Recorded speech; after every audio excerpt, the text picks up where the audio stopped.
Obama lifts restrictions on Cuban rum, cigars.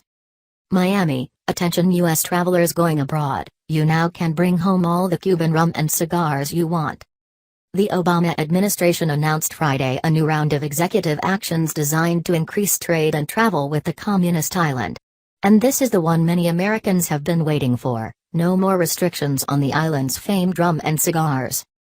Under the new rules, which go into effect Monday, travelers can purchase unlimited quantities of Cuban rum and cigars in any country where they are sold so long as they are for personal consumption.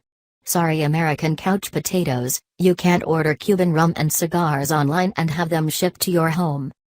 The regulations issued by the U.S. Departments of Commerce and Treasury will make it easier for U.S. companies to import Cuban-made pharmaceuticals, U.S. agricultural companies to sell their products to the island, and Cubans to purchase U.S.-made goods online. The changes follow a series of steps taken since President Obama and Cuban President Raúl Castro announced on December 17, 2014, that the Cold War foes would normalize relations after more than a half-century of enmity. On Friday, Obama added to the regulatory changes with a presidential policy directive that outlines his Cuba strategy thus far and lays out the future course.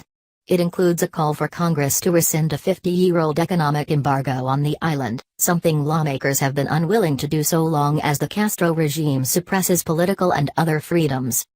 The goal of the new regulations and policy directive are to make Obama's Cuba policy irreversible by establishing so many relationships with Cuba that a future administration wanting to scale back those ties would face widespread opposition from U.S. businesses and citizens.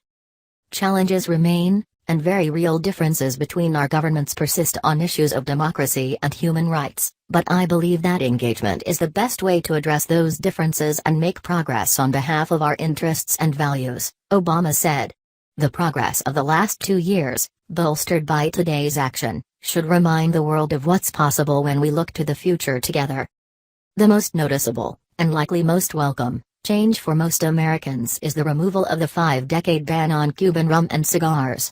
The Obama administration partially lifted that ban in January 2015, allowing Americans traveling directly to Cuba to return home with up to $100 in rum and cigars in their carry-on luggage. Now, that monetary restriction is removed and U.S. citizens can purchase as much Cuban tobacco and alcohol as they want from anywhere they find the products abroad.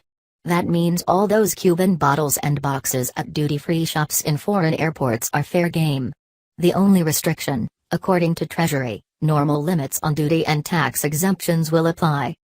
Other changes announced Friday. Cuban pharmaceuticals can receive approval from the U.S. Food and Drug Administration and be marketed, sold and distributed in the U.S. American scientists will be allowed to work on joint medical research with their Cuban counterparts. Cargo ships can visit U.S. ports immediately after departing Cuba. Vessels previously were barred from loading or unloading freight at a U.S. port for 180 days after docking in Cuba. Americans can award more grants in larger amounts to Cubans. U.S. businesses can work in Cuba to develop the country's civil aviation security system. U.S. airlines recently began regularly scheduled commercial flights to Cuba, which has raised concerns among some in Congress that Cuba's airports are not equipped to secure U.S.-bound flights. Cubans can purchase U.S.-made goods online, although the Cuban government tightly restricts internet access.